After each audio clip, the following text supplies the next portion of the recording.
A mí me gustaría, antes de empezar a abordar los debates, de mostrar la presentación que les preparé, que se empiecen a presentar, así tengo un poco más idea de en qué año están, de qué carrera son, de qué ciudad son. Me gustaría que pueden poner en el chat su nombre, sus facultades son de la UBA, de La Plata, de otra universidad, y también de qué ciudad son. Por más que estén viviendo en Capital o en La Plata, pero me gustaría saber de qué parte del país son, si es que vinieron a estudiar desde otra provincia, otra ciudad. Mientras ustedes van tipeando en el chat, así me da una sensación de más cercanía, porque a veces hablarle a los nombres es difícil. Yo voy a compartir la pantalla y voy a introducir la presentación que preparé, que voy a intentar hacer un recorrido con algunos aspectos históricos, con algunas herramientas, para tratar de dilucidar algunos debates. No esperen que te les dé la respuesta ni les diga cuánto va a estar el dólar que viene, porque la verdad que es muy difícil, pero vamos a tratar de construir entre todos una visión sobre el tema que tiene voces encontradas, tiene por supuesto muchos debates y discusiones. Mientras voy leyendo, hay un actuario. Gran carrera, en La Plata no está actuario. Bueno. Lo comento porque justo leí una nota, no sé en qué sitio. A ver. Bueno, ¿ven la presentación? Sí, se ve Pueden hacer perfecto. gestos. Bien. Bueno, la convocatoria de la charla era ¿qué pasa con el dólar? Yo dije, bueno, ¿cómo explico qué pasa con el dólar de manera sencilla, en 1 hora y media por Zoom? Se me ocurrió ordenar la exposición de esta manera. Pensé 10 preguntas y voy a intentar de dar 10 respuestas, que a veces no tiene una respuesta única, sino que hay un conjunto de opciones y respuestas. De esa manera estructuré la presentación que voy a intentar compartir con ustedes. Para que voy leyendo el chat. Hay varias personas de contador, economía. Bien, voy a ir leyendo a poquito. Bien, estas son las... Paren que se me fue. Estas son las preguntas que preparé que me parece que sirven para profundizar, abrir el tema e incorporar conocimientos. Las voy a ir desarrollando una por una en cada una de las filmeas. Las voy a leer por empezar. Bueno, la primera pregunta que a mí me parece que dispara debates y también nos ubica en el campo de discusión es el dólar, es decir, el problema de la dolarización, la volatilidad del dólar, que el dólar sea tapa de los diarios, que sea un problema político para todos los espacios y los partidos políticos, que sea una obsesión para mucha gente que sigue, a pesar de que no puede comprar grandes cantidades. Bueno, es un problema de la esfera económica, de la esfera política, de la esfera cultural. ¿Dónde nos tenemos que situar para analizar el dólar? Ya lo vamos a ver. Bueno, ¿cómo se compone la oferta y la demanda de dólares? ¿Cuál es la diferencia entre todos los tipos de cambio que aparecen en la tele, en los diarios, en los medios? Me imagino que aquellos que están avanzados en la carrera o en las diferentes facultades ya lo deben conocer. ¿Por qué el mercado inmobiliario está dolarizado? Me parecía algo interesante de discutir, de compartir, ya que ninguno duda que las propiedades en Argentina se compran y se venden en dólares y además su precio está en dólares. ¿Cuáles son las funciones que cumple el dólar y que cumple el peso en la economía argentina, digamos, como moneda? ¿Cuáles son los efectos de una devaluación? ¿Por qué hay sectores que reclaman una devaluación? ¿Cuál es la diferencia y cuál es la definición del tipo de cambio real? Me imagino que quizá algunos de ustedes ya lo vieron y ya lo conocen.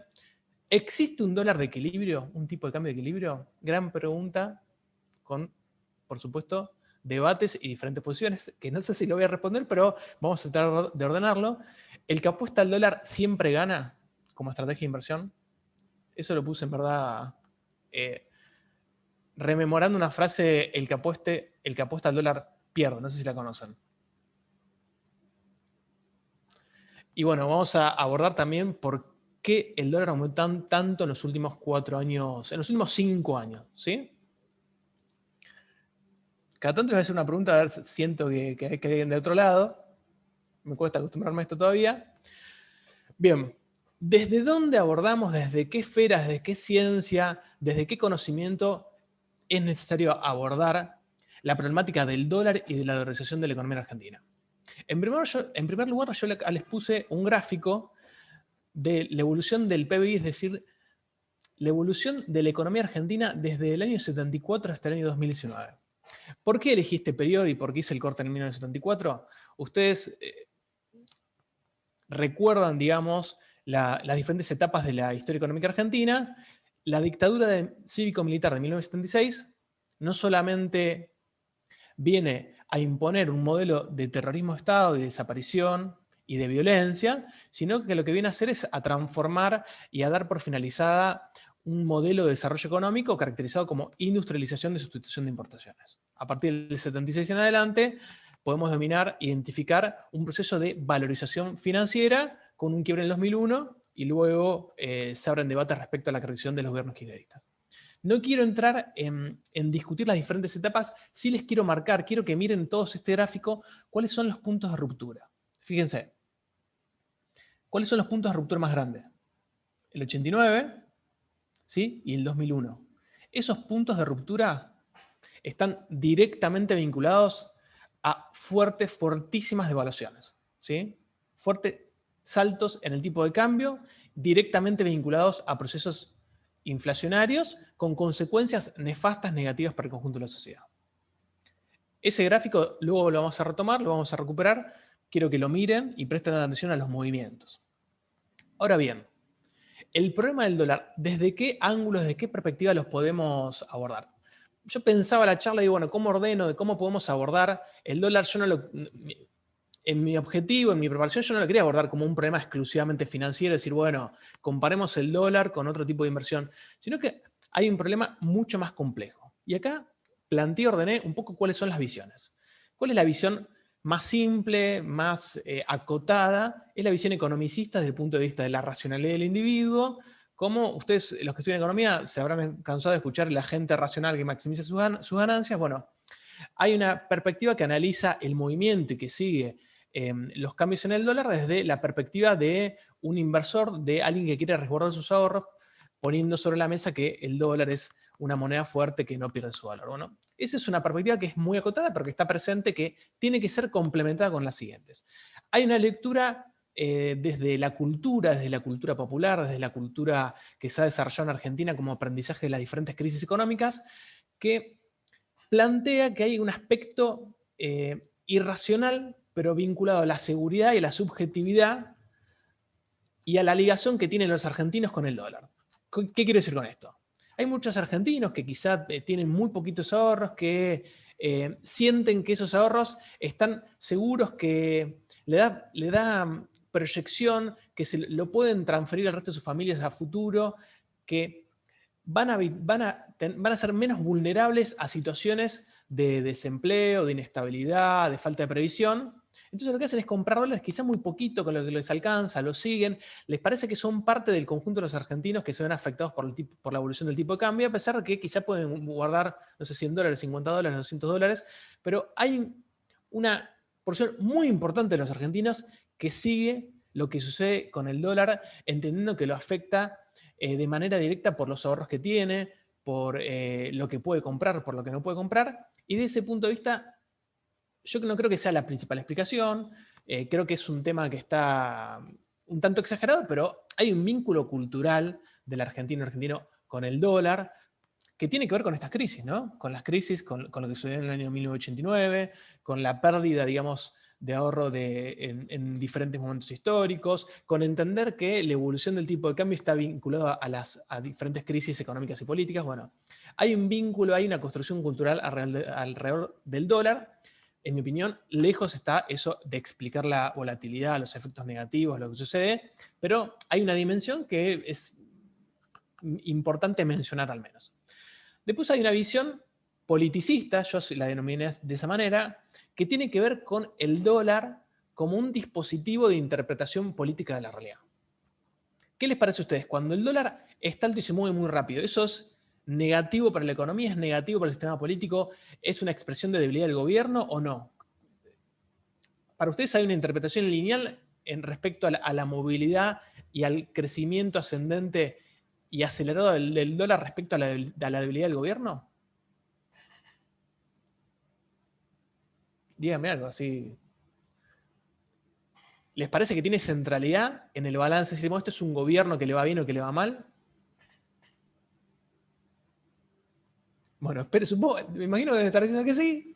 No Para los mí no, escucho. ¿Para vos no? ¿Por qué? porque Sebastián. depende de otros factores. O sea, o sea, con mi idea de totalmente distinta probablemente de la de un experto, como, como que si el gobierno es exitoso o no, debería depender de que también hace su trabajo, no solamente de si logra estabilizar el valor de la moneda, o sea, es como un factor muy específico para determinar algo tan general como el éxito de un gobierno. Yo estoy completamente de acuerdo con lo que vos dices, Sebastián. Me parece que para evaluar un gobierno hay que incorporar un conjunto de factores. Sin embargo, los medios hegemónicos, discursos muy simplistas de evaluación de un gobierno, muchas veces ponen el movimiento del dólar como un signo de mucha debilidad, de ineficacia, de poca pericia. Y para muchos argentinos, esto es, digamos, lo abro al debate, yo creo que hay muchos argentinos que entienden que, o que quizás se dejan llevar por esa visión simplificada de evaluación de un gobierno. Y también hay muchos políticos que ponen sobre la mesa como que para generar expectativas del éxito de su gobierno, la estabilidad del dólar y también el libre acceso al dólar. Y con esto me retrotraigo a las elecciones del 2015 sobre las cuales podemos hablar. Que entre los ejes de campaña se le da una centralidad muy importante a la quita del cepo y al libre acceso al dólar y a la estabilidad. Recapitulo.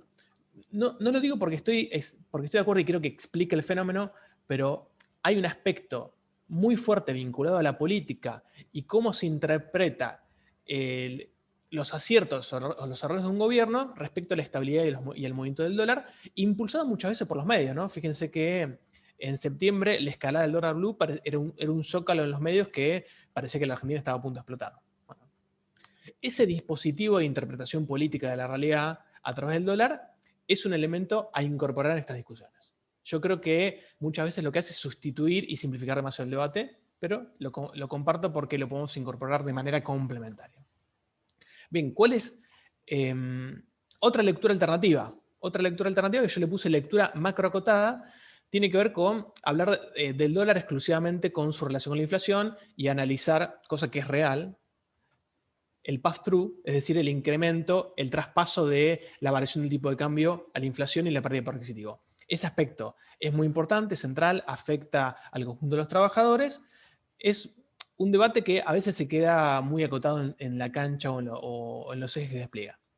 ¿Cuál es la lectura, en mi opinión, más relevante o desde la cual tenemos que asumir este debate? Bueno, una lectura desde la economía política, entendiendo que el dólar y el problema de la falta de estabilidad del tipo de cambio, su volatilidad, las presiones que se ejercen, tiene que ver con un problema estructural de la economía argentina, que es la escasez de dólares, la restricción externa, la estructura productiva desequilibrada y el juego de poder que se expresa entre clases sociales y fracciones de clase, en particular entre fracciones del capital.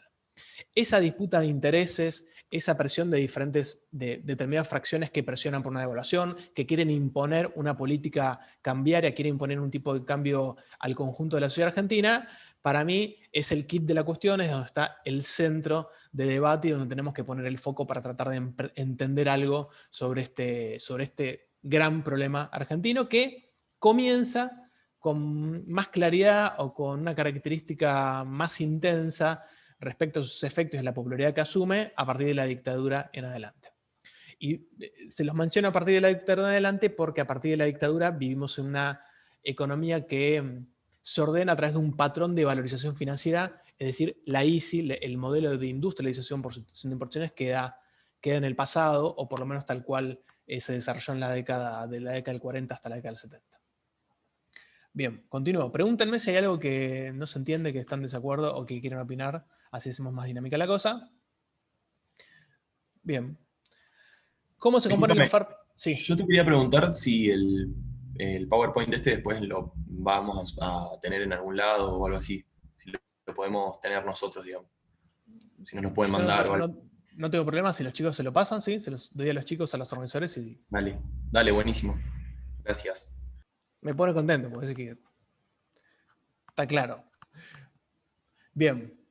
Sigo. ¿Cómo se compone la oferta y la demanda de dólares? Esto quizá los que están avanzados en la carrera ya lo saben, no me quiero detener demasiado. lo que les quiero marcar es que el mercado cambiario no es un mercado como cualquier otro. No es un mercado como el alcohol en gel, como el mercado de ropa. Es un mercado muy, muy particular, muy importante para la macroeconomía argentina, y es un mercado en el cual hay un actor que es central, que es el Banco Central de la República Argentina. A ver, ¿cómo podemos ver el mercado cambiario? Lo podemos ver directamente a través de la balanza de pagos, que es la forma de sistematizar y ordenar la contabilidad con el sector externo. Esto, dígame si hay alguien que no lo conoce, si me detengo, si no lo paso rápido. La balanza de pagos se compone de la cuenta corriente, la cuenta capital financiera y la variación de reservas internacionales. En el gráfico, en el diagrama de la derecha, ustedes pueden ver que tenemos la demanda, es decir, quién demanda dólares y quiénes ofrecen, quién compone la oferta de dólares. Y tenemos el Banco Central como gran jugador que compensa excedentes y tiene la capacidad de definir e intervenir con mucha fuerza en el mercado. Bien, el Banco Central, ustedes saben, es la autoridad monetaria y quien define la política monetaria. Por lo cual, la política monetaria y la política cambiaria están íntimamente ligadas. Es decir, el Banco Central tiene que tener una estrategia que sea consistente para ambas políticas, y en Argentina, en los últimos años, cuando hablemos de la LELIQ y las LEBAC, vamos a ver que el vínculo entre política monetaria y política cambiaria es muy estrecho, y por supuesto que la variable que define la política monetaria es la tasa de interés. ¿Sí? Bien, en esto quiero marcarles un contraste respecto a la evolución del mercado cambiario y cómo se refleja eso en la balanza de pagos entre la década del 2000, entre la década del 2000 larga, digamos, considerando los 3 gobiernos kirchneristas, y la década del 90. En la década del 90, la cuenta corriente, que es la que refleja los flujos comerciales, es decir, donde principalmente está la balanza comercial, que es el saldo entre exportaciones e importaciones, fue persistentemente negativa, deficitaria, es decir, si iban más dólares de los que ingresaban por mayor importación ante unas exportaciones que no lograban compensar, digamos, esa demanda. Eso en la década del 2000 hasta el año, no me quiero confundir, no sé si 2011, 2012, hasta el año 2009, si no me equivoco, presentó una característica inversa, es decir, en la década del 2000 la cuenta corriente mostró durante muchos años, durante los primeros años después de la salida de la crisis del 2001, mostró un carácter superavitario, es decir, un excedente, un ingreso de dólares por un incremento de las exportaciones y una reducción de las importaciones. ¿Sí? Sin embargo, el condicionamiento de la deuda pública generada por todo el periodo de la valorización financiera generó que la cuenta corriente, de la cuenta capital y financiera, mostrara déficit, es decir, salieran dólares por pago de deuda pública, privada, por giro de utilidades y por fuga, y entraran dólares por la balanza comercial. ¿Me siguen con este contraste? Bien, continúo, ¿no? Ahora, otra de las preguntas, esto también lo paso rápido, me imagino que ya muchos de ustedes lo saben. ¿Cuál es la diferencia entre el dólar oficial, dólar blue, dólar mercado electrónico de pagos y contado con liquidez? ¿Esto lo saben o alguien que me haga una señal? Yo por mi parte, si lo explicás mejor. Bueno, el dólar oficial, digamos, puse los valores de ayer, alguno me puede haber quedado desactualizado, es haciendo más o menos 85 pesos, es el dólar, digamos, que se puede comprar hasta un cepo de 200 dólares. Recordemos que el cepo, digamos, es decir, la limitación a la adquisición de dólares la puso el gobierno anterior después de haber perdido las primarias, y se definió el cepo por la sangría de reservas, es decir, porque había aumentado muchísimo la demanda de dólares y estaba perdiendo el Banco Central las reservas. Bueno, es el dólar que no tiene, digamos, ningún tipo de impuesto adicional y que se opera directamente con el Banco Central. El Banco Central se los vende, digamos, a los bancos se los venden a los ahorristas, y también es el dólar al cual pueden acceder los importadores. Los importadores dicen, le tienen que pedir autorización al Banco Central, dicen, yo quiero importar, no sé, por ejemplo, determinados medicamentos, respiradores, insumos médicos, computadoras, lo que sea. En este momento, las autorizaciones a veces son complejas, se postergan, algunas no son dadas, pero es el dólar al cual los importadores pueden pagar los productos que son traídos del resto del mundo.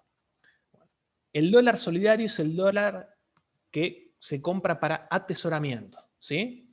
El dólar solidario se calcula como el dólar oficial más el dólar más el impuesto país, que es de un 30%, más un 35% de adelanto de ganancias, ¿sí? El impuesto país se definió en la ley de emergencia votada en diciembre, cuando asume el nuevo gobierno, se declara una emergencia que, entre otras cosas, incluye la emergencia sanitaria, no por la pandemia, sino por las condiciones en las cuales se encontraba Argentina. Se definió la creación del impuesto país para encarecer el dólar ahorro y desincentivar su compra, ¿sí?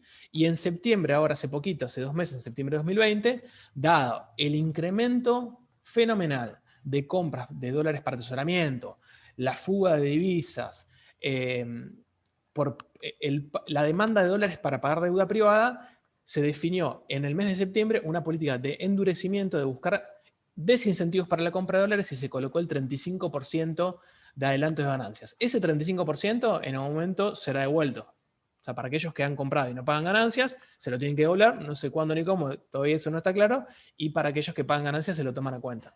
Hasta ahí me siguen, ¿no?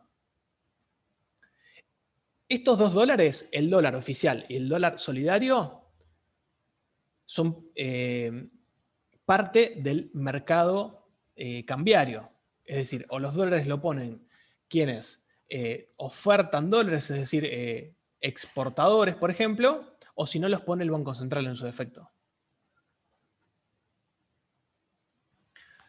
Bien, el dólar contado con liquidación y mercado electrónico de pagos es un dólar que se puede adquirir producto de la compra-venta de bonos y acciones. En este caso, no necesariamente interviene el Banco Central y no es parte del mercado cambiario que yo les mostraba en la filmina anterior, ¿sí? Y a ver, vamos a mirar acá abajo primero. ¿Cómo es la operatoria de compra de dólares a través del mercado electrónico de pagos? Una persona que quiere comprar dólares deposita pesos en una sociedad de bolsa. Con esos pesos, la sociedad de bolsa le compra bonos o acciones, que eso tiene que ser, no puede ser cualquier bono o acción, tiene que ser un bono o una acción que pueda ser valuado en dólares. Por ejemplo, una acción de Techin, ¿sí? Bueno, compra acciones de Techin y luego las vende en dólares, ¿sí? De esa manera, la persona fue con pesos, compró un bono en acción y la vendió en dólares. Ese mecanismo tiene dos variantes. El dólar MEP es cuando esa operación se hace dentro del mercado, es decir, dentro de la Argentina, los dólares quedan en Argentina, y el dólar contado con liquidación es un proceso un poco más complejo porque esa acción, por ejemplo, la de Tenaris, se compra en Argentina, se transfiere al mercado de Nueva York, se vende en Nueva York y los dólares quedan en una cuenta en dólares de Nueva York, en general de la sociedad de bolsa que tienen cuentas en los dos lugares.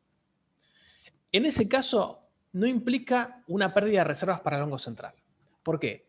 Alguien que quería comprar dólares puso sus pesos, compró la acción o el bono, lo vendió, y alguien que tenía dólares en su caja de ahorro, en su caja de seguridad, en la sociedad de bolsa, donde sea, con esos dólares compró las acciones o los bonos, pensando que eso le va a redituar como una inversión de alta rentabilidad. Este mercado, el dólar MEP y el contado con liqui, es legal, podemos mencionarlo como un dólar financiero, y es interesante porque fue muy discutido en los últimos 2 meses. ¿Por qué? En el mes de septiembre, en el momento de fuerte sangría de reservas, de muchísima presión sobre el dólar, de muchísima presión devaluatoria, la estrategia del Banco Central fue endurecer, tratar de achicar lo más posible el dólar financiero, es decir, el dólar MEP y el dólar contado con liqui. Había una fuerte presión en los últimos meses porque algunos inversores institucionales que tenían bonos, digamos, de deuda reestructurada, querían irse de la Argentina, es decir, querían obtener dólares, querían comprar dólares en el mercado financiero, en el mercado bursátil. Eso generó una fuerte presión y el gobierno en un primer momento intentó contener eso, intentó que se achique ese mercado. Eso fue en el mes de septiembre, y para eso restringió, endureció el parking. ¿Saben lo que es el parking? Acá abajo dice, el parking es el tiempo el cual vos tenés que quedarte con el bono que compraste en pesos, que lo tenés que tener en la mano, exponiéndote al riesgo de variación del precio. Si vos te quedas mucho tiempo un bono o una acción en la mano, puede ser que el precio de ese bono o acción varíe demasiado hasta el punto que te haga perder plata. Bueno, al aumentar el parking, se endureció este mercado, se volvió más riesgoso. En septiembre sucedió eso.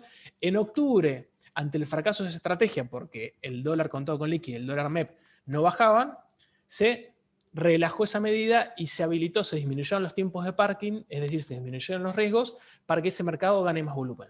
¿Por qué se hizo eso? En primer lugar, porque en septiembre fracasó. Y en segundo lugar, porque el dólar blue empezó a ganar protagonismo. ¿Cuál es la estrategia del gobierno? Dice, bueno, yo tengo el dólar, digamos, atesoramiento, que tiene los impuestos que les mencioné, que es un dólar oficial, legal. Tengo el dólar financiero, que también es parte de un mercado legal, que me marca expectativas. Y tengo el dólar blue, que es un mercado totalmente legal, que no puedo controlar, es más difícil de intervenir, cualquiera me puede hacer un despelote bárbaro, y si yo digo que el dólar blue gane protagonismo, es el que va a marcar las expectativas a futuro. Y fíjense la brecha, ¿no? Tenemos 85 oficial, solidario 140, contado con liqui 145, el dólar blue 172. Entonces, la estrategia fue, bueno, dejemos que el dólar financiero, que es legal, se transforme en el dólar de referencia del mercado para aquellos que quieren comprar más allá de 200 dólares. ¿Me siguen hasta acá?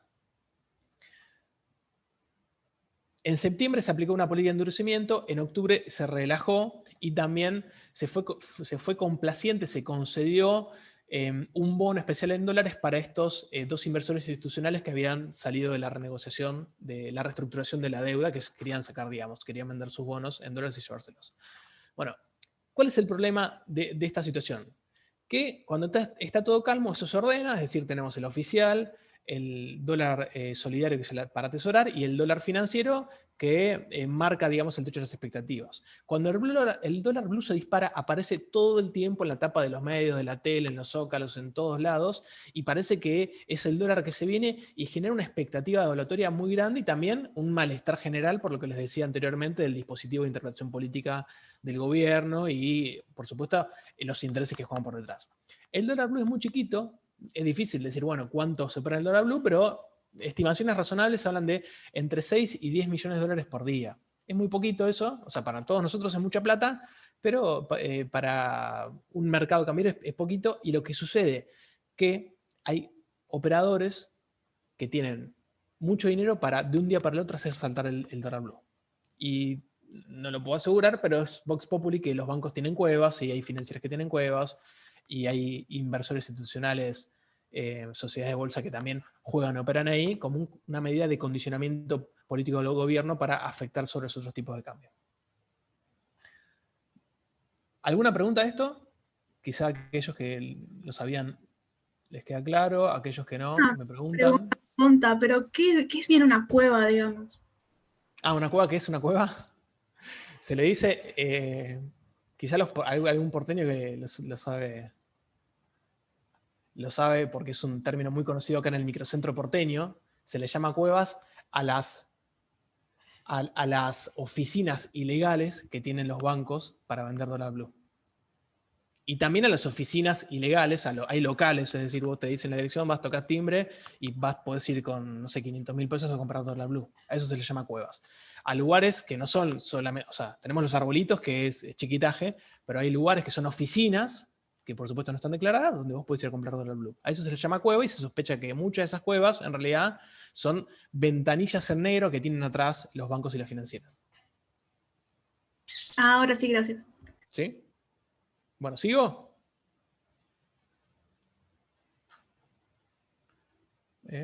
Paso.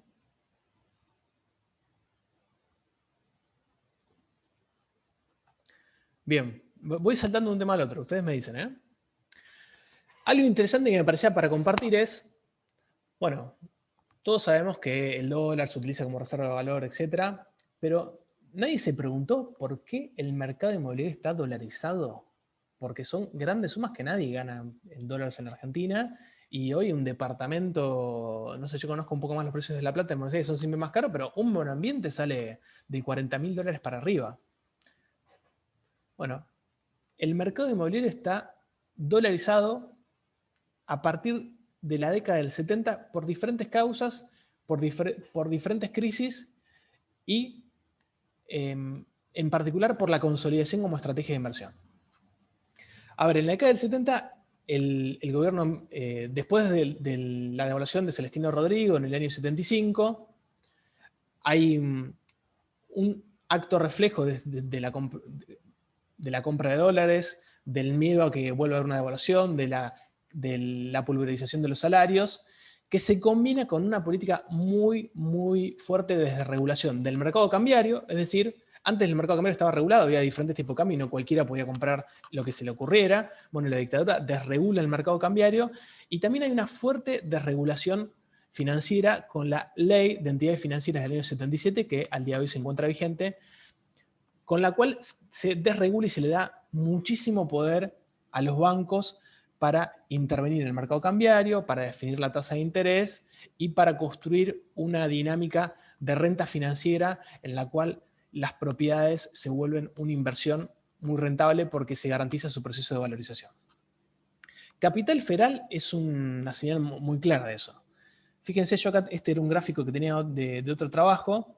Fíjense cómo crecen el valor de los metros cuadrados en diferentes barrios que tienen características. Bueno, Belgrano y Palermo son barrios de mayor poder adquisitivo, Caballito de sectores más medios, pero crece muchísimo el valor de las propiedades en metro cuadrado. Yo acá les puse la inflación de Estados Unidos. Es una cosa descomunal, se habla de ciudad banco, es decir, las propiedades se transforman en un activo financiero de valorización que crecen permanentemente, y para acceder a esas propiedades hay que pagar con dólares. Y para seguir la evolución de sus precios hay que pagar con dólares. Entonces, el mercado inmobiliario en la Argentina está dolarizado por el fenómeno de dolarización, la característica bimonetaria de la economía argentina y por un proceso particular de alto crecimiento del valor del metro cuadrado en los grandes centros urbanos, ¿no? Esto lo podemos ver en Capital Federal, en Mar del Plata, La Plata. Los grandes centros urbanos desde la década del 70 en adelante han aumentado de manera acelerada y por encima de cualquier indicador su valor en dólares.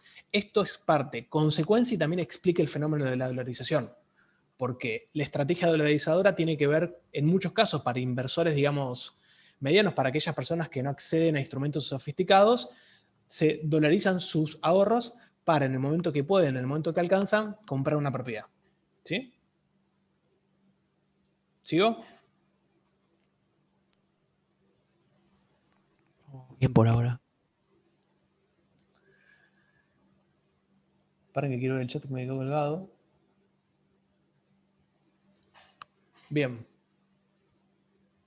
Ustedes todos saben, todos los que están en la carrera de economía y bueno, del resto de las carreras también, cuáles son las funciones de la moneda. Nos cansamos de repetir en el manual, unidad de cuenta, medio de cambio, reserva de valor. Yo hice un cuadrito para ordenar eso. Ahora, porque les quiero plantear y compartir es que, por supuesto que el dólar es una moneda fuerte, pero es una moneda fuerte en Argentina por comparación, por la debilidad del peso, ¿no? Y la debilidad del peso tiene que ver con la dinámica inflacionaria de la economía argentina.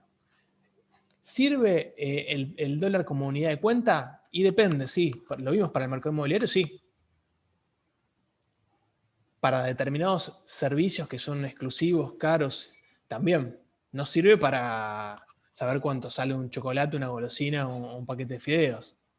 De la leche a veces se hacen comparaciones internacionales, sí. Con medicamentos también en algunos casos sí.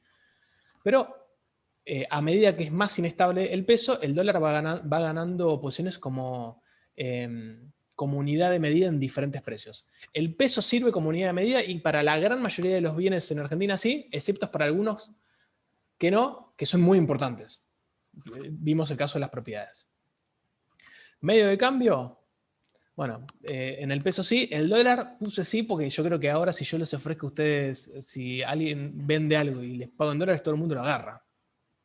¿No? O alguien se negaría, dice, no me dé dólar que lo quiero cambiar. Todo el mundo lo agarra y se lo guarda. Reserva de valor, claramente, el dólar sirve como reserva de valor, el peso no, nadie se va a quedar con 10.000 pesos 4 años guardado en un colchón. Bueno, esto es parte de las discusiones más ortodoxas de la economía, de cuáles son las funciones, pero yo lo que quiero incorporar es cuáles son las funciones del dólar en la economía argentina.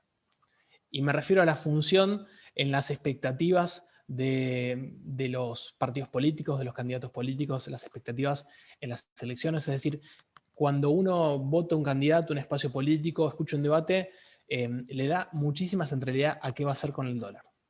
¿Sí? Sepa o no, sepa sí, devaluar, no devaluar. Y ustedes quizás son todos muy jóvenes, pero en el año 2015 las definiciones y los discursos alrededor del dólar fueron muy importantes. Muy importantes. al punto muy importantes y muy mentirosos, ¿no? También se los digo. Porque creo que en el debate presidencial, el del balotaje, el que fue obligatorio, si no me equivoco, fue en la Facultad de Derecho de la UBA, Scioli le decía a Macri, vos vas a devaluar, vas a devaluar, vas a devaluar, y Macri acusaba a Scioli de decir, ustedes devaluaron mucho, y se trenzaron en eso, y fue un tema muy picante, y que todo el mundo le puso la vida. Entonces, el parámetro para generar expectativas, evaluar movimientos políticos y candidatos, respecto a sus expresiones sobre el tipo de cambio, es muy importante. Después hay un debate también muy interesante de economistas regulacionistas de Francia que plantea el poder político y económico que tiene el dólar en tanta estrategia, podemos decir, imperial de Estados Unidos, como al imponer al dólar como moneda en el resto del mundo, ¿sí? El dólar como construcción de hegemonía. ¿Por qué como construcción de hegemonía? Porque bueno, tenemos algunos casos de economía en los cuales el dólar reemplazó a la moneda nacional, ¿no? Como el caso de Ecuador. Había algunos políticos en Argentina que en el 2001 planteaban que en vez de valor había que dolarizar la economía. Bueno, mientras mayor sea la dependencia del dólar y la centralidad política y económica de una economía, mayor es la dependencia de las definiciones de política monetaria de Estados Unidos, concretamente de qué sucede con la tasa de interés que define la Fed, la Reserva Federal de Estados Unidos. ¿Por qué? Porque cada vez que se mueve la tasa de interés, hay entrada y salida de capitales en dólares, y cuando entran muchos dólares, hay un incremento de la oferta de dólares, y cuando hay un incremento de la oferta de dólares, tiende a caer el tipo de cambio. Cuando hay una salida masiva, hay una sangría de dólares, se te derrumba la oferta, además, es decir, se incrementa la demanda, y eso presiona muchísimo sobre una devaluación. Lo estoy explicando con los elementos que vimos antes. Aguilita incorpora y desarrolla una teoría respecto a la estrategia política del dólar al imponer esa moneda en el resto del mundo. Y yo mencionaba acá en la filmina que los ataques a la moneda y estos flujos de entrada y salida de capitales y la presión sobre el dólar se transforman en una medida de condicionamiento político a tal punto que podemos hablar de golpes de mercado, ¿sí? No golpe de mercado remite a un golpe de Estado, es decir, en vez de un golpe de Estado tradicional, cuando los militares irrumpen en la casa de gobierno, echan y se llevan al presidente, a la vicepresidenta, a los políticos, lo que hace el poder económico es un golpe de mercado condicionando, corriendo la moneda y obligando a una devaluación que genera una crisis. Eso ha sucedido en la Argentina. En el 89 podemos hablar que hubo un golpe de mercado.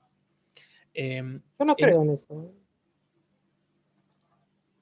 Bien, ¿Matías? Sí. Yo no creo, ¿Vos? porque creo que no creo que sea, digamos, así como un golpe de mercado, porque creo que la culpa la tiene el gobierno no saber hacer una buena política económica, digamos. Bien, es parte de la discusión, ¿no? Yo creo que en determinadas situaciones hay un intento de condicionamiento, hay pujas de intereses y tensiones entre diferentes fracciones del capital que, presionando, digamos, sobre el tipo de cambio, intentan definir las políticas económicas. Sí, pero si un país, digamos, cuida como el valor de su moneda, evitando que vea inflación como tiene Argentina, capaz que una inflación del 2% anual, no tenés ningún problema. Y ya tenés una inflación como Argentina digamos, de un 20-30%, va perdiendo la moneda, la gente quiere comprar dólares. Sumarle a eso que Argentina tiene un problema, digamos, que cuando aumenta la economía, aumenta las importaciones y le falta dólares para poder importar, digamos, entonces ahí se mete un gran problema. Y queda, digamos, como con la debilidad que puedan pasar esas cosas, pero la culpa la tiene el gobierno. Ahora, yo creo que, o sea, no siempre que hay una devaluación hay un golpe de mercado. Me refiero a situaciones bastante extraordinarias. La del 89 fue una situación muy, muy extraordinaria respecto a la salida, a la fuga y a la presión sobre el gobierno. No siempre es así. Por supuesto que si la situación fuera de estabilidad sería diferente. Y los gobiernos a veces tienen su responsabilidad. Claro, yo no digo que no haya hecho capaz gente, digamos, presionar, digamos, el mercado para voltear al gobierno, pero, digamos, el gobierno también se manda la suya, digamos, como se deja para el cachetazo. Sí. Bien, continúo. Esto deberíamos dar para discutir sobre algunos hechos puntuales, y también hay un debate sobre si la actual corrida la podemos definir como un golpe de mercado. Hacia el final lo podemos retomar eso. Bien, de acá me quedó algo más. Les quería comentar de la situación particular de los últimos años en relación a la acumulación de dólares por parte de China. Hay mucho para hablar de eso, yo no soy especialista, les puedo mencionar algunos tips y los titulares, pero China desde la década del 70 tiene una relación comercial superavitaria con Estados Unidos, por lo cual acumula y acumula dólares y, con eso, y de esa manera también compra, digamos, bonos de deuda de Estados Unidos, letras del Tesoro de Estados Unidos. Eso pareciera ser el principio de un cambio en las finanzas mundiales, que también es un cambio geopolítico que se expresa a través del crecimiento de la economía china y de un mundo que pareciera ser multipolar en las finanzas y quizá multipolar en las monedas, ¿no? Se abre el debate y veremos qué sucede. Solamente les planteo esa situación. Continúo. Dígame cómo ve de tiempo. Bien, una pregunta que me pareció interesante para derribar algunos mitos tiene que ver con la devaluación, ¿sí? Porque por momentos pareciera que es inevitable, que es deseable, que todo el mundo quiere, bueno, ya está, basta de que el dólar ruso dispare, basta de esta inestabilidad, hay que devaluar, no hay más opción. Y pareciera, se plantea, se argumenta ese pedido con potenciales bondades de una devaluación que yo creo que no existen, ¿no? Y algún economista lo pueden escuchar en la tele que dice que sí. Yo creo que hay sobradas muestras de que no existe, que una devaluación es una mala decisión y un mal camino. Perdón, voy leyendo los chats, ¿eh? Sí, después retomamos alguien planteaba sobre las responsabilidades de mercado de Estado, lo podemos plantear al final, lo retomamos. Bien, les decía la devaluación. Mitos. Yo esto lo ordengo mito. Lo abro a debate, ¿eh? Si alguien quiere discutirlo, no duden en abrir el micrófono y plantearlo. Mito 1. La competitividad de la economía depende del tipo de cambio o del tipo de cambio real. Mito 2. La devaluación es una medida útil para incrementar las exportaciones. Vieron que habrán escuchado muchos, hay que aumentar el dólar para que se disparen las exportaciones. Mito 3. La devaluación incrementa la recaudación fiscal a través de retenciones y a través del impuesto inflacionario. Muchos dicen, no, el gobierno quiere devaluar porque va a mejorar las finanzas públicas. Mito 4. La devaluación genera equilibrio en las cuentas externas. Lo planteo con cierta simplicidad y polarización para ir desarrollando. Bueno, primer punto. La competitividad de una economía se ve influida por el tipo de cambio, por supuesto, pero no depende exclusivamente y ni siquiera predominantemente por el tipo de cambio. La competitividad de una economía, es decir, la capacidad de aumentar su producción, de hacerla competitiva, de ganar mercados, de incrementar las exportaciones, depende de un conjunto de factores en los cuales el que más se destaca es la tecnología, ¿sí? La tecnología, el entramado productivo, me refiero a la integración, es decir, si yo produzco un televisor, ¿quiénes son mis proveedores? ¿Con qué estructura de costos? ¿Qué nivel de integración y de coordinación tengo? La estabilidad de la economía es un factor muy importante. En la Argentina lo que ha sucedido es que hay muchas empresas que no han logrado llegar a su punto de maduración por crisis, porque no han logrado sostener en el tiempo, amortizar determinadas inversiones. Es decir, las crisis permanentes atentan contra la competitividad y el crecimiento de la economía. Y también hay un factor muy importante que es discutido. Hay una economista, Mariana Mazzucco, no sé si la conocen, que planteó un debate interesante en este punto, y son las inversiones públicas. Las inversiones públicas tienen mucha importancia en el desarrollo de la economía, en el desarrollo de la tecnología. El CONICET en Argentina es un instituto muy importante para el desarrollo de las tecnologías, y también en la inversión pública más simple como es las obras de infraestructura. O sea, un camino, una ruta, un puente, servicios. Todo este conjunto de factores determina y tiene que ver con el desarrollo de la competitividad, con el crecimiento de la economía, con la mayor complejización, y son elementos que pocas veces han sido coordinados y han sido quebrados y rompidos por la inestabilidad del tipo de cambio. Bien, otro debate que yo lo planteé como mito: la devaluación no genera inmediatamente un incremento de las exportaciones. ¿Por qué? Por las características de los productos que exporta Argentina, que podemos decir que son materias primas, productos manufacturados de origen agropecuario. No hay inmediatamente después de una devaluación un efecto, una reacción de la elasticidad de las exportaciones, dado que son sectores de baja elasticidad, ¿sí? Entonces, ante una devaluación no se genera un incremento de saldos exportables, sino lo que sucede es que hay un impacto muy fuerte, hay un ajuste en las importaciones. Y eso es lo que genera el superávit, digamos, comercial. Que a veces lo que se pretende es eso sin decirlo. Se dice, bueno, no, en realidad devaluamos para que aumenten las exportaciones, pero en verdad saben muchos economistas que eso para Argentina no tiene efecto, no va a suceder. El otro mito que tiene que ver con la recaudación fiscal. Bueno, en Argentina, en mi opinión, los gobiernos tratan, aunque lo podemos hablar, retomar, tratan de evitar la devaluación. Porque las devaluaciones desencadenan crisis, desencadenan dinámicas inflacionarias y cuando hay un proceso largo de inflación, la recaudación fiscal cae, ¿no? Ahí por eso les mencioné el efecto Oliveira Tanzi. Bueno, si no es todo eso, acá estoy criticando todo lo que no es, todo lo que se dice en los medios, bueno, ¿qué implica una devaluación? Una devaluación implica una redistribución de los ingresos de la economía, ¿sí? Hay una redistribución entre trabajadores y empresarios, pero también hay una redistribución al interior del capital, entre las diferentes fracciones del capital.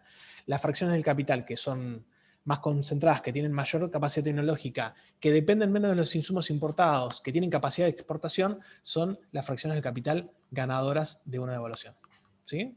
En primer lugar, el sector agropecuario es el al cual podemos ubicar en el podio de los ganadores. Alguien me podrá decir, o esperaría que me diga, bueno, pero a los industriales también les conviene la devaluación, porque te generan protección, es decir, te encarecen los productos importados.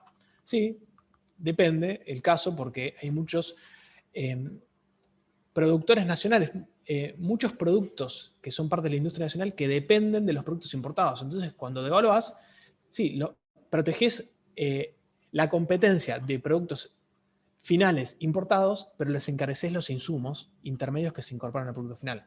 ¿Me siguen con esta idea? Profesor, una pregunta. Sí. Digamos, pero también, digamos, al devaluar, digamos, la gente tendría menos dinero, digamos, valdría menos y no afectaría también a la demanda agregada y afectaría a toda la economía. Correcto. Sí, así es, Matías. Al devaluarse y trasladarse la evaluación no se traslada completamente, pero trasladarse a precios, hay una caída de los salarios en términos reales, se pierde por adquisitivo, cae la demanda agregada, y lo que sucede es que la caída de la demanda agregada no se ve compensada por inversión. Un economista quizá ortodoxo puede decir, bueno, te cae la demanda agregada, pero se compensaría con un incremento de la inversión porque redistribuís los ingresos, le das ingresos a quien tiene más capacidad de ahorro y los que tienen más capacidad de ahorro le invierten. Bueno, eso no sucede. Cae la demanda, cae la demanda agregada y no se compensa, digamos, con un incremento de la inversión. Por eso, en la Argentina y en las economías latinoamericanas, las devaluaciones son recesivas, ¿sí? Sigo. Bien, no todas las devaluaciones son iguales. Yo acá les marqué dos contrastes.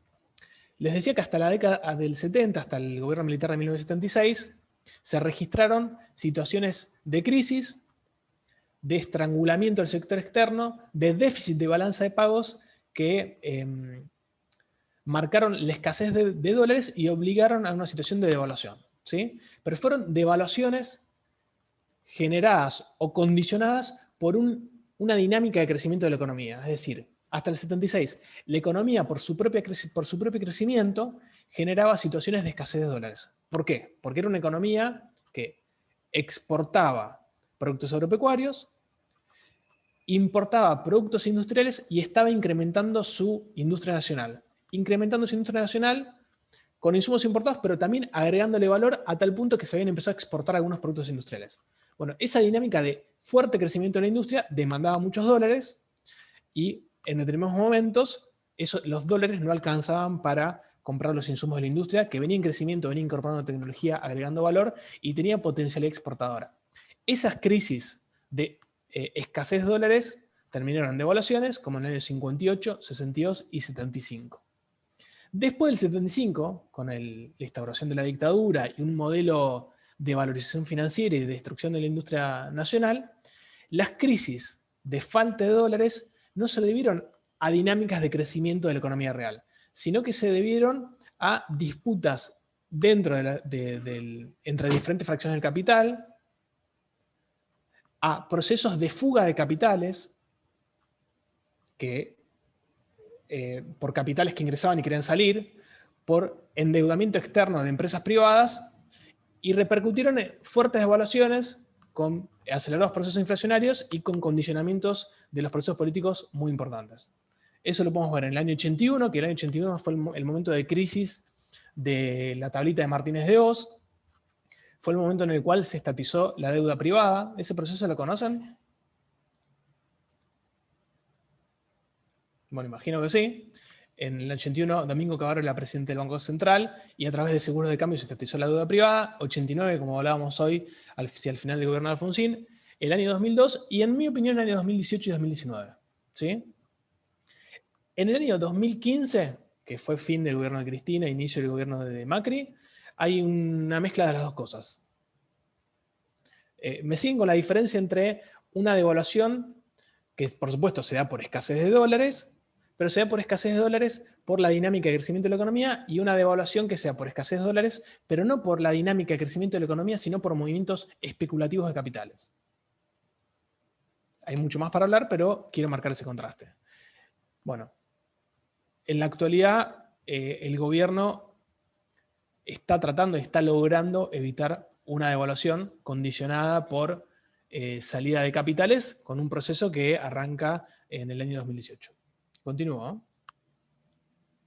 ¿Tienen alguna pregunta? Si tomo un vaso de agua. Esperen. Estoy leyendo alguna pregunta del chat, todos la pueden ver. El gobierno no quiere devaluar, pero ¿por qué no le baja las retenciones al mercado agropecuario? Además de que tienen un dólar soja carne de menor valor. Sí, me olvidé poner el dólar soja, que es un 35% menos. Les daría un aire para recuperar la economía. Dicen de aumentar las exportaciones, pero la brecha cambiaria es muy grande para que la liquiden, sin mencionar que la soja está tomando valores máximos. Bien, a la pregunta, no sé si todos leyeron la pregunta de Asiel. Él dice, ¿por qué no bajan las retenciones a los productos agropecuarios? Por dos causas. En primer lugar, porque bajaría la recaudación fiscal, que no le sobra nada. Y en segundo lugar, porque de bajar las retenciones a las exportaciones agropecuarias, esa disminución, esa renuncia a la recaudación fiscal del gobierno repercutiría directamente en un incremento de precios en el mercado interno, en un incremento de precios en los alimentos ante salarios que están bastante golpeados. Hay una política un poco retrasada que se anunció, si no me equivoco, en abril, julio, que recién ahora se está implementando, de devolución de retenciones según tamaño de producción. Pero bueno, por supuesto es un debate, ¿no? Profesor, Sí. ¿puedo hacer una pregunta? Sí, ¿cómo no? Digamos, el gobierno cuando asumió, ¿no estaba como 70 el dólar? No Un me poquito recuerdo, menos. y no está como 85 horas. Fue como Sí. devaluando. Sí, están devaluando, Un pero 20%. yo cuando hablo lo puse en la filmina anterior, hacen micro devaluaciones por mes que no superan la inflación. Cuando hablamos de devaluaciones es cuando de un día al otro, un mes al otro, el tipo de cambio crece significativamente por encima de la inflación. Por ejemplo, yo ponía en la filmina anterior los años, no sé, 2015, que pasó de 9 a 16. A ver, ahora aclaro dos conceptos que me parece que van a ser útiles para entender las microdevaluaciones y por qué el gobierno asumió esa estrategia. A ver, nosotros observamos y estamos discutiendo el tipo de cambio, es decir, el tipo de cambio que sale en la tele, es decir, 85 pesos o el blue 167, pero el que es observable, el que te dicen cuando vos querés comprar dólares. Decís, bueno, yo quiero $1, dame tantos pesos. Ese es el tipo de cambio. Pero la economía, y para evaluar la evolución de la macroeconomía, la variable relevante es el tipo de cambio real. ¿Escucharon todos nombrar el tipo de cambio real?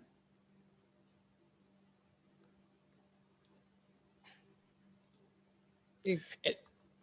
El tipo de cambio real lo podemos presentar de manera bilateral, es decir, medir el tipo de cambio real con otro país, generalmente se mide con Estados Unidos, o el tipo de cambio real multilateral, que es el del gráfico. ¿Sí? ¿Qué nos dice el tipo de cambio real? Lo pueden ver acá en la fórmula. El tipo de cambio real es igual al tipo de cambio, que vemos en la tele, por el índice de precios de Estados Unidos, dividido el índice de precios de Argentina. El tipo de cambio real nos da una medida del poder adquisitivo que tiene el dólar en nuestra Argentina. En la Argentina y en otro país. Es decir, comparás, bueno, ¿qué me compro con un dólar en Argentina y qué me compro con un dólar en Estados Unidos? Si lo que me compro en Argentina es mucho más que lo que me compro en Estados Unidos con un dólar, quiere decir que la Argentina es barata en dólares. ¿Me siguen? si lo que me compro en Estados Unidos es mucho más que lo que me compro en Argentina, quiere decir que Argentina es cara en dólares. Esto es un tema de macro bien complejo, pero me imagino que muchos de ustedes habrán escuchado de alguien que se fue al exterior y trajo, no sé, me fui a tal país y me compré un montón de ropa y demás, es decir, Argentina está cara en dólares. Bueno, cuando se hacen esas comparaciones turísticas, en realidad el concepto que está por detrás es el tipo de cambio real. ¿Por qué es importante el tipo de cambio real? Porque un empresario o una empresa, una multinacional que tiene inversiones en Argentina, quiere que en la Argentina sus dólares le rindan mucho, que con sus dólares le pueda pagar a todos los trabajadores, pueda pagar los insumos, pueda pagar los fletes, pueda pagar todo. Es decir, quiere que la Argentina sea barata en dólares. ¿Cómo hace para que la Argentina sea barata en dólares? Aumentando el tipo de cambio nominal sin que los precios locales aumenten mucho. Pero hay un gran problema, porque cada vez que sube el tipo de cambio nominal, suben los precios en Argentina. Entonces, decís, yo quiero aumentar el tipo de cambio real.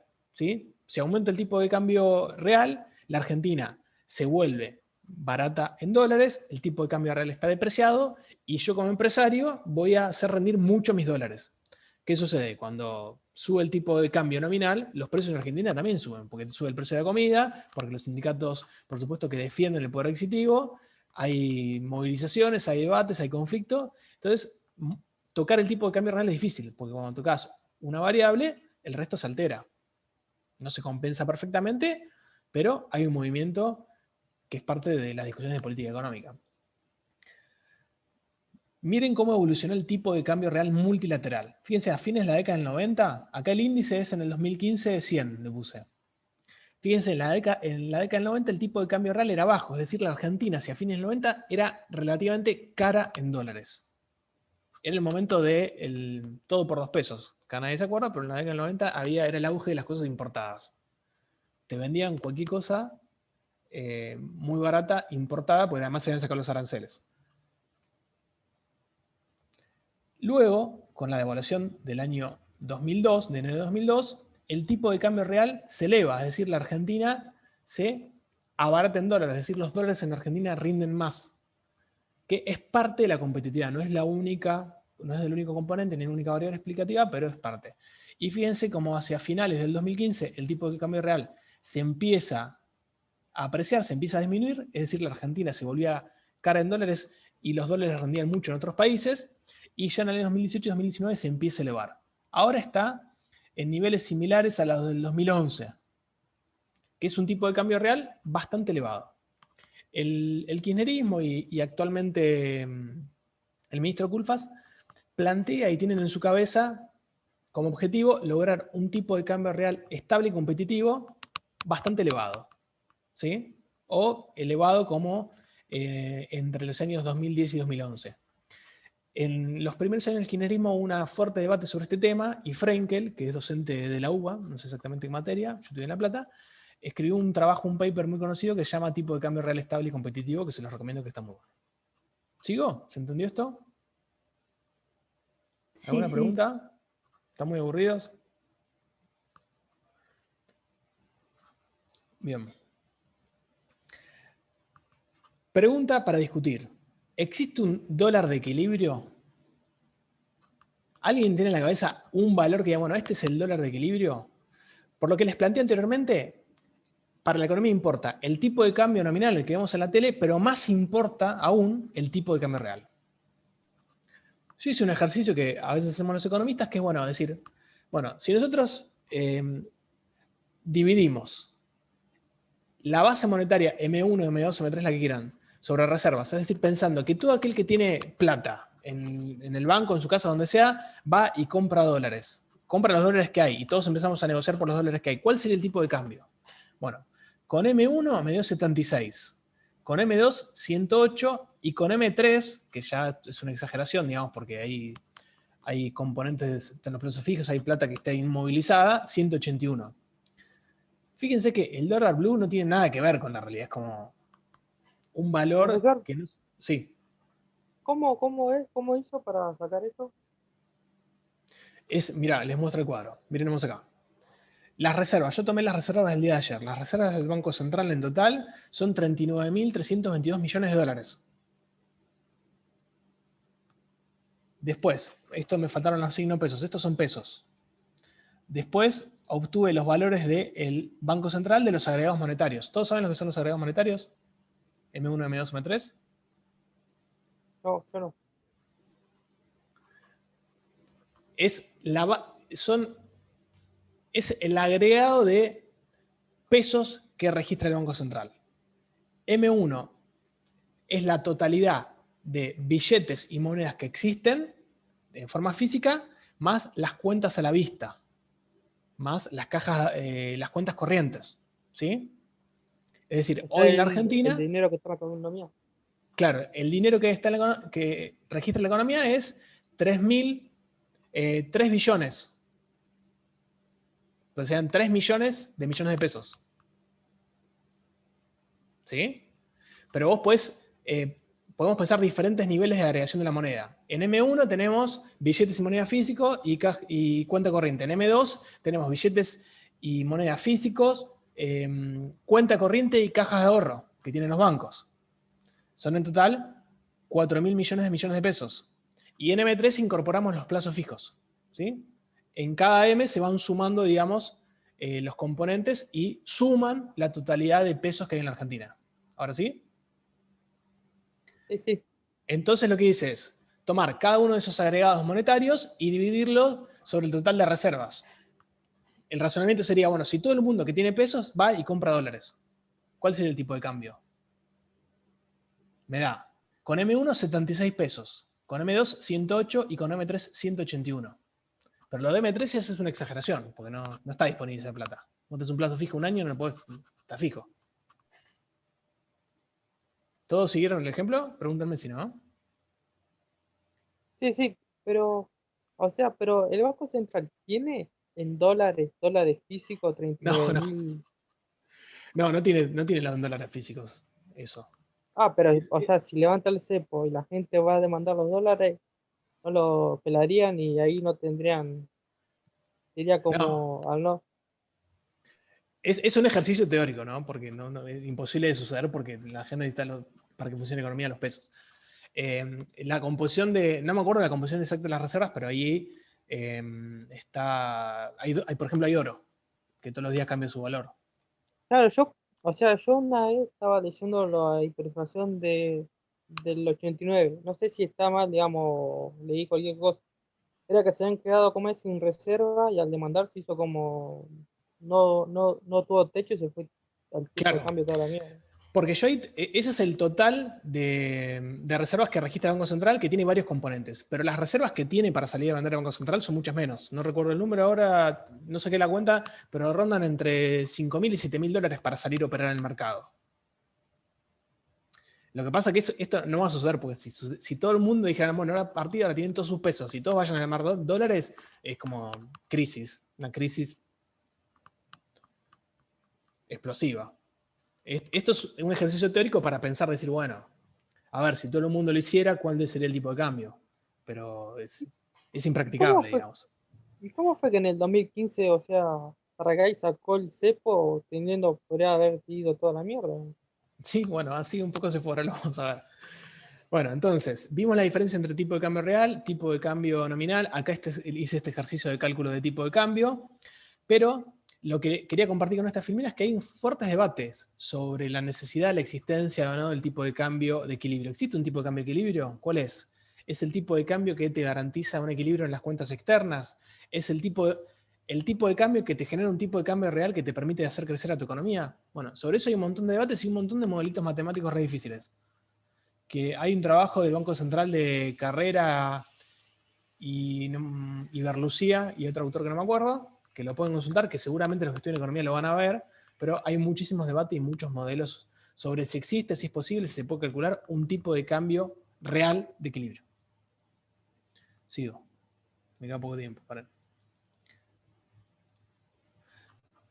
Bueno, acá les compartí este gráfico que lo hice para otra cosa, porque yo les planteaba que el dólar no se vuelve una estrategia, un mecanismo para reservar, para cuidar el valor de los ahorros, sino también como un mecanismo, como una inversión financiera, ¿no?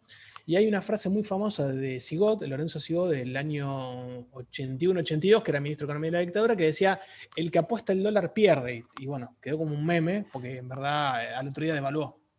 El tipo dijo eso en una entrevista en la televisión, dijo que nadie compra dólares, que apuesta toda la pierda, y al otro día devaluó, entonces todo el mundo obviamente lo está puteando. Bueno, es razonable que la gente compre dólares para resguardar sus ahorros. Sin embargo, a veces no es una estrategia que genere beneficios, digamos. Y miren, yo acá comparé diferentes cosas. Tipo de cambio real, porque no es lo mismo el poder adquisitivo de $1 en el 2005 que en el 2020, ¿no? El tipo de cambio real nos da la idea, la dimensión de qué te puedes comprar con $1. Bueno, esto está en índices, ¿no? El índice es 2500. Fíjense el tipo de cambio real, cómo está por debajo. Después incorporé el índice Merval sobre el tipo de cambio, que nos daría una idea de acciones que se transan en el Merval dolarizadas, ¿sí? Cómo hubiese evolucionado una inversión si hubiese comprado una acción dolarizada, cómo hubiese cambiado su valor. Después incorporé la tasa LIBOR, que es una tasa de interés de Inglaterra que se usa como referencia. En Argentina los bancos pagan por encima de la tasa LIBOR, pero es bastante estable. Y algo que les marqué, que me pareció interesante para vincular con el mercado inmobiliario, fíjense cómo evoluciona el valor del metro cuadrado en dólares. ¿Ven que es la línea roja? Con esto, ¿qué les quiero marcar? Que aquel que busca comprar dólares como estrategia de inversión no siempre tiene las de ganar. Aquel que compró los dólares para comprar propiedades, y la verdad que ese sí tuvo un efecto de riqueza muy importante. Pero por momentos puede ser más conveniente destinar esos ahorros, esa inversión, a un instrumento financiero, una acción, un bono. ¿Sí? ¿Sigo? Sí, sí. Bien, ahora llegamos. ¿Qué pasó? ¿Por qué el dólar pasó de 9 pesos a 84? Esto me quedó viejo, creo que es 85 en el 2020. ¿Qué pasó? Es una devaluación descontroladísima, muy, muy grande. Y a ver, para eso tenemos que hacer una caracterización política y económica. En diciembre del 2019, el gobierno anterior había definido restricciones, limitaciones a la compra de dólares, pero se podían comprar dólares. Por supuesto, dólares para importar se podían comprar dólares para atesoramiento. Sin embargo, el cepo y la restricción a la compra de dólares fue un eje de campaña muy importante, como les decía hoy, en los debates entre Scioli y Macri y demás. El gobierno de Cambiemos, el gobierno, digamos, el nuevo gobierno a partir del 2015, lo que decía es, en verdad, el dólar oficial ya nadie lo tiene en cuenta, todo el mundo tiene en cuenta el dólar paralelo a aquel momento que estaba entre 15 y 16 pesos. Entonces, apenas asume el gobierno, el 10 de diciembre, creo que el 20, quita el cepo y dice, bueno, a partir de ahora todo el mundo puede comprar dólares. El dólar oficial, el valor de 9 pesos desapareció y el dólar pasó a salir a aproximadamente de 16 pesos. Eso generó un efecto inflacionario muy importante, porque no era verdad que todo el mundo consideraba el dólar paralelo. Los importadores importaban a 9 pesos compraban el dólar a 9 pesos, ¿sí? Bien, pero como fue parte de la campaña, era parte de un eje de la coalición de Cambiemos, se hizo sin importar las consecuencias. No sabemos si mintieron o no, a mí me parece, era poco creíble. Era evidente que si quitabas el cepo y el dólar pasaba de 9 a 16 de un día para el otro, eso iba a tener impacto en precios. Bueno, lo tuvo. Al gobierno de Cambiemos lo podemos dividir en dos partes a grosso modo. 2016 y 2017 fueron años de desregulación cambiaria, es decir, te sacaron el cepo, pasaste de poder comprar $500 a todo lo que quisieras, para las empresas, para las personas físicas. Desregulación de la cuenta de capital. Antes del 2015, capitales especulativos que querían invertir en la Argentina en el sector financiero, tenían que venir, declarar, dejar una parte de su capital retenida, quedarse por lo menos 6 meses. Bueno, todas esas regulaciones se quitaron. Con el nuevo gobierno los capitales podían entrar y salir cuando quisieran. A su vez, el gobierno, para ordenar el frente financiero, le pagó a los fondos buitres, no sé si se acuerdan, y a partir del pago de los fondos buitres comenzó un ciclo de endeudamiento externo. El Estado argentino estaba endeudado, tenía deuda, pero mayoritariamente denominada en pesos. El gobierno de Cambiemos cambió radicalmente la composición de la deuda, transformando esa deuda en pesos a deuda en dólares. Entonces, al desregular el mercado cambiario, la cuenta capital, ingresaron capitales privados que traían dólares, ¿sí? Caían dólares a la Argentina. Al iniciar un ciclo de endeudamiento, entraban dólares por endeudamiento público. El Estado se empezó a endeudar en dólares, entonces ingresaban dólares. El Estado nacional y el Estado provincial. No sé si, bueno, algunos eran de la provincia de Buenos Aires, la provincia de Buenos Aires se endeudó en dólares, cosa que no se recomienda, menos una provincia que no tiene capacidad de operar y ni influir en la política cambiaria. 2016, 2017 entraron muchos dólares. Al entrar muchos dólares, se incrementó fuertemente la oferta de dólares y cayó el tipo de cambio real. Miren, vuelvo al otro gráfico. A ver si lo notan. Fíjense, 2016, 2017 el tipo de cambio real tiene una tendencia descendente a pesar de que es irregular. Vuelvo. ¿Qué sucedió? Eso generó un ciclo de negocios vinculado al sector financiero. ¿Por qué? Les dije, desregulación del mercado cambiario, desregulación de la cuenta de capital, ingreso de capitales, endeudamiento externo. Los capitales que venían a invertir eran capitales financieros ¿en qué invertían? En el sector financiero a través de la tasa de interés. ¿Quién garantizaba una tasa de interés alta? El Banco Central. El Banco Central empezó a acelerar, sostuvo y a su vez incrementó en el 2018-2019 la tasa de interés para mantener el dulce, digamos, para los capitales especulativos que habían ingresado a la Argentina y que querían obtener una renta financiera. Para que no se vayan, primero para que vengan, aumentó la tasa de interés, y después para que no se vayan, aumentó más la tasa de interés. ¿Qué hacía el gobierno? No quería que todos los capitales que ingresaran se vayan del país y si se iban del país compraban los dólares y se los llevaban. ¿Sí? Y además, para evitar que aumente la demanda de dólares tanto de los capitales, de los sectores empresariales nacionales como de la población en general, ponía una tasa de interés muy atractiva para hacer caer la demanda de dólares. Con lo cual se genera un círculo vicioso porque generas condiciones para atraer, para que ingresen capitales, para que ingresen dólares.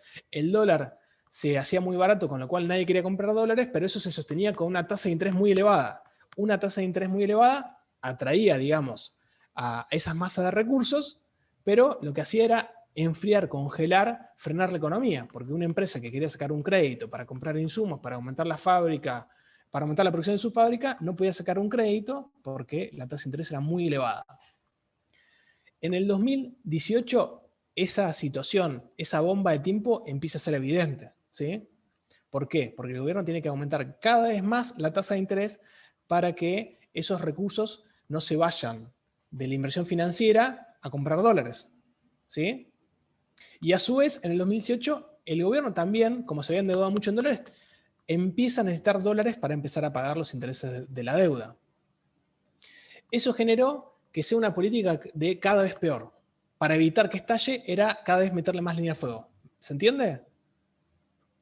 Piensen centralmente en la variable de tasa de interés. Para atraer a capitales, para atraer los dólares y para evitar que se me fueran, tengo que aumentar la tasa de interés. Pero la tasa de interés me genera cada vez más recesión y más destrucción de la economía real, y lo que hago es agrandar una bola de nieve. ¿Sí? Fíjense que en el año 2018 la tasa de interés alcanzó el 60% y en el 2019 el 80%.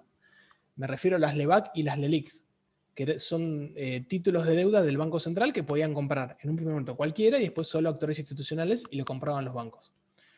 ¿Qué sucedía? Llegó un momento que no se podía aumentar más la tasa de interés porque era tal el freno de mano que se le metía a la economía, cómo se encarecía el crédito, que había que empezar a desarmar esas LEBAC y esas LELIQ. Bueno, cuando se empieza a desarmar esas LEBAC y esas LELIQ, es decir, estos títulos de deuda del Banco Central, quienes sacan sus pesos de las LEBAC y las LELIQ, ¿qué es lo que hacen? Van a comprar dólares para llevárselos. ¿Quién garantiza esos dólares? El Estado con el endeudamiento externo. Entonces, la lógica y la temporalidad fue la siguiente.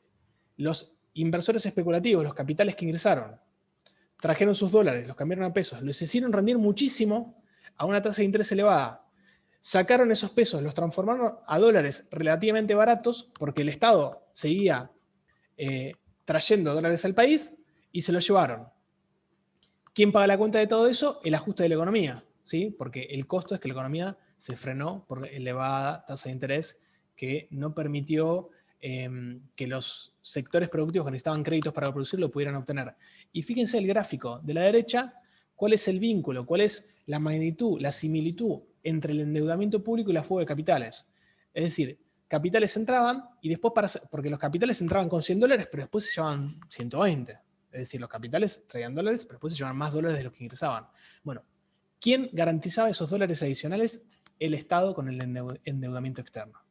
Entonces, esto es una tormenta perfecta que la paga el conjunto de los argentinos. El Estado se endeuda en dólares para garantizar los dólares adicionales que obtienen como rentabilidad los capitales especulativos que ingresaron y también capitales nacionales que vieron el negocio, ¿no? 2018 se genera una corrida cambiaria porque se acelera la fuga, el Banco Central se empieza a quedar sin reservas, se devalúa, ahí aparece el Fondo Monetario Internacional, el Fondo Monetario Internacional dice, yo te voy a dar dólares para que se calme esta situación, pero sigue, esta es la desregulación del mercado cambiario, que cualquiera podía comprar la cantidad que quisiera de dólares, entonces los dólares del Banco Central se utilizaron para aquellos que querían sacar sus inversiones en Argentina, comprar dólares y se los llevaron. Estoy haciendo una síntesis brutal. Pregúntenme si les queda alguna duda. Pero les quiero marcar que la desregulación cambiaria, es decir, que cualquiera pueda comprar la cantidad que quisiera de dólares sin justificar para qué. La desregulación a la entrada y salida de capitales, el endeudamiento público externo y la fuga de capitales son los elementos característicos de esta situación, de esta inestabilidad y este proceso de fuerte devaluación en el gobierno de Cambiemos, que después de las primarias puso un cepo de $200.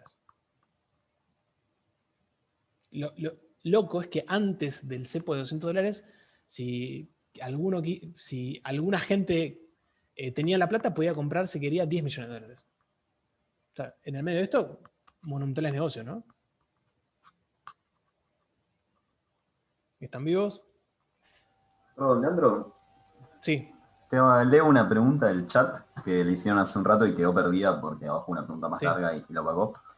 El compañero preguntaba si existen políticas para bajar el dólar. Bajar el tipo de cambio nominal es difícil. Hay propuestas bastante interesantes por parte, hacia ahí lo han tenido docentes de la UBA, que es un economista muy pela, ha planteado diferentes propuestas respecto a construir alternativas de inversión para aquellas personas que dolarizan sus carteras, digamos. ¿Qué sucede? Los productores agropecuarios o pequeños inversores no se quedan con los pesos, no ponen plazos fijos, sino lo que hacen es comprar dólares y guardarlos. Bueno, hay algunas propuestas que dicen o que plantean hay que generar un instrumento de inversión que esté atado a un conjunto de monedas. Hacia ahí plantea hay que construir una nueva moneda que sintetice, no sé, dólar, libra, yuanes, etcétera, un conjunto de monedas para garantizar que tu inversión se va actualizando en el tiempo sin que necesariamente compres los dólares. Hay diferentes propuestas. Bueno, el UVA es algo parecido. En general no han sido exitosas, pero es un debate que el gobierno anunció un conjunto de medidas, pero hasta ahora no han avanzado.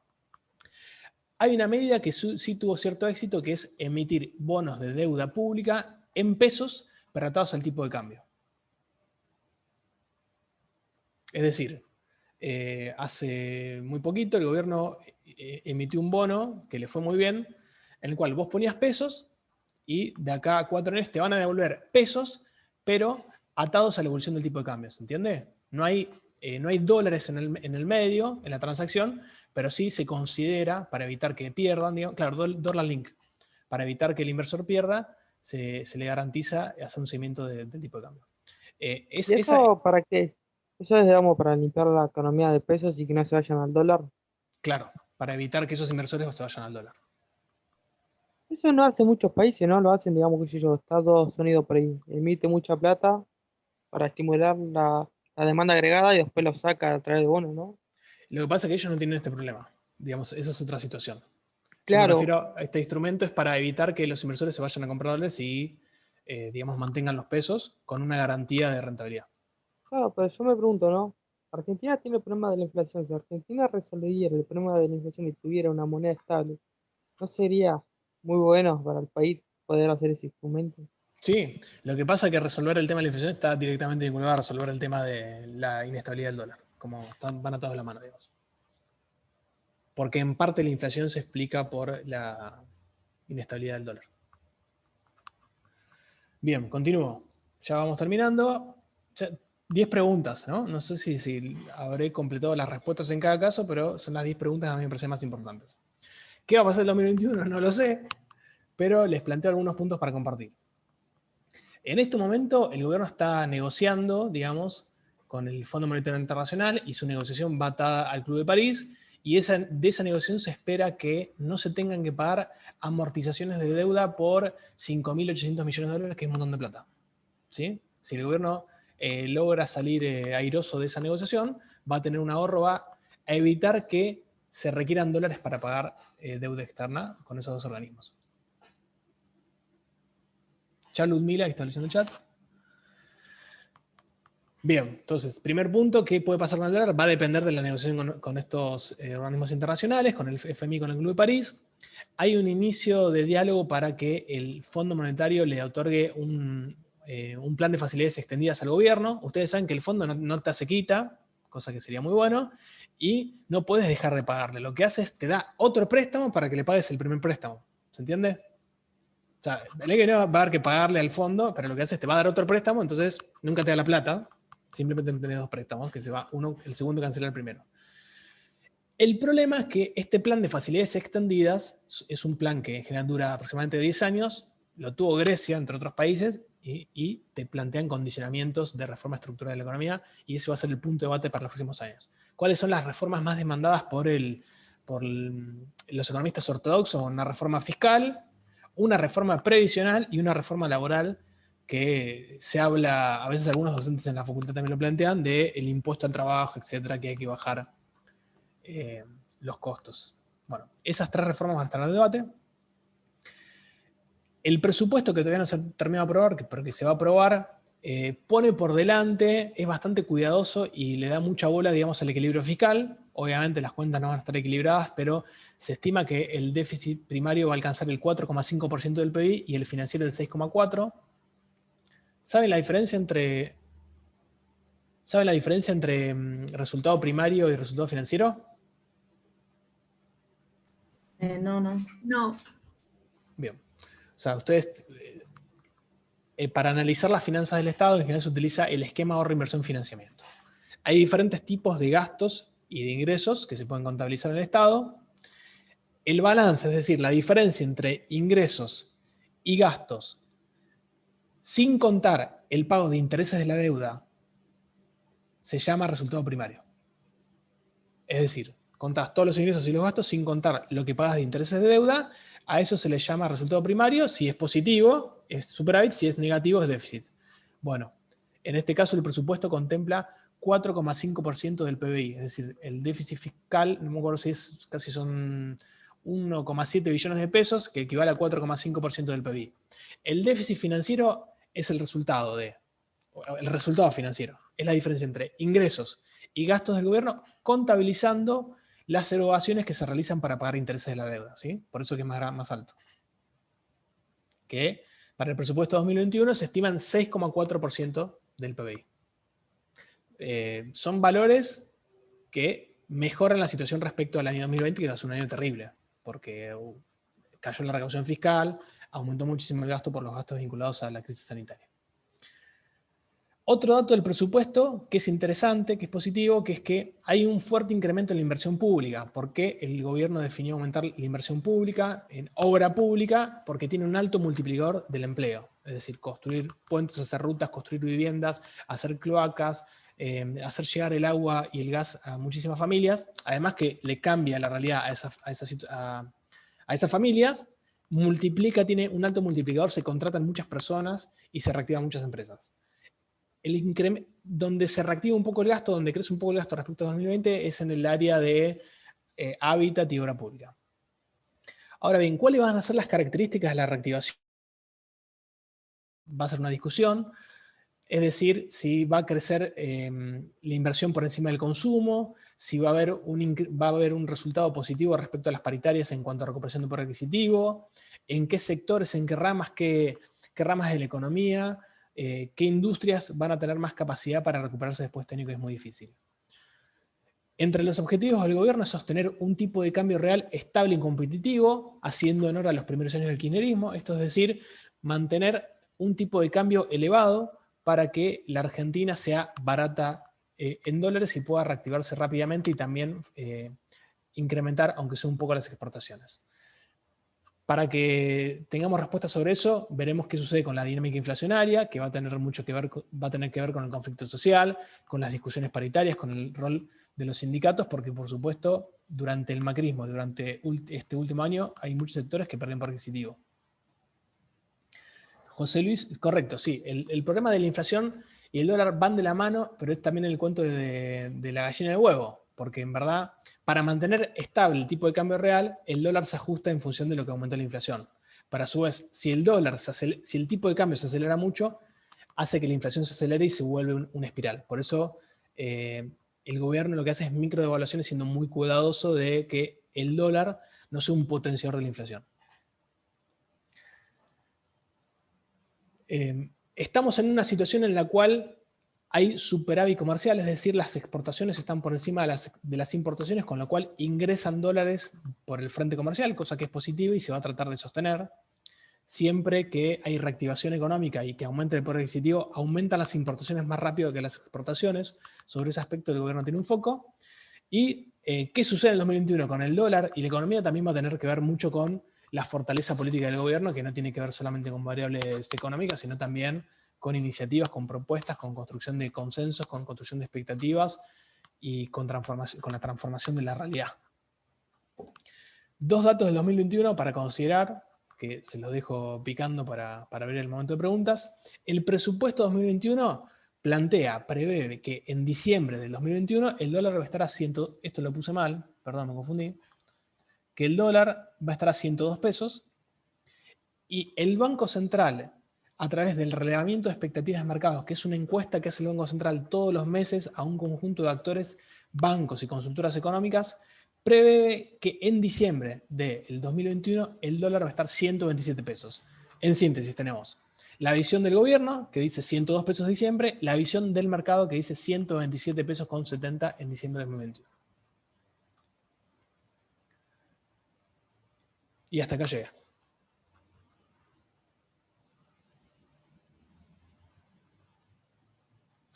Paren las preguntas. El bono dólar link no tiene un TIR. El TIR del 17 entiendo que es calculado con el dólar blue, por eso es tan alto.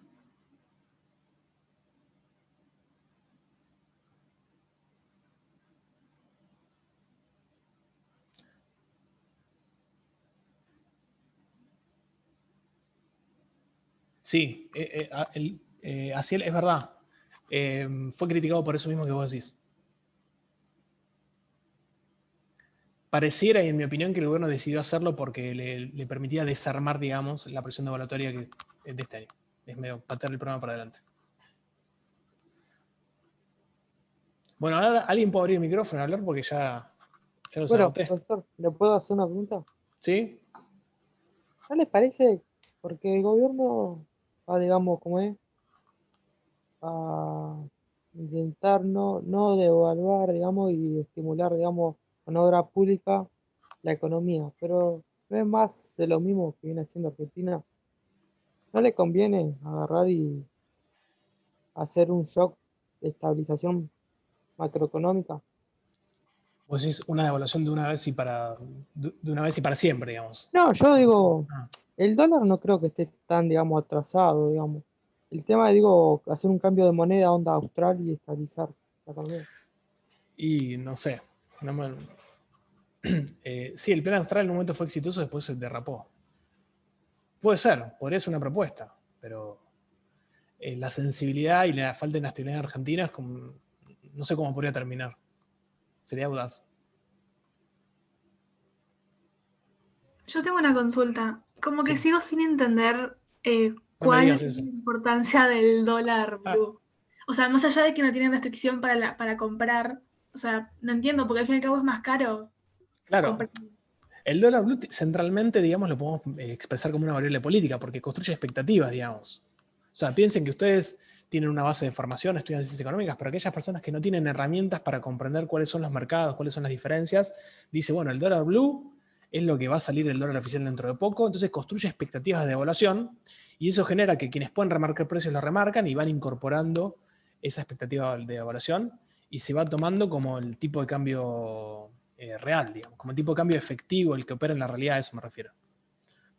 En síntesis es muy importante para la generación de expectativas y también en clave de la interpretación de la debilidad del gobierno, los errores y los aciertos.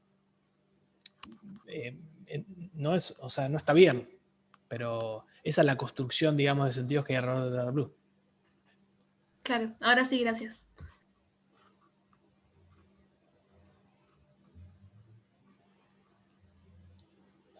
¿Alguien más?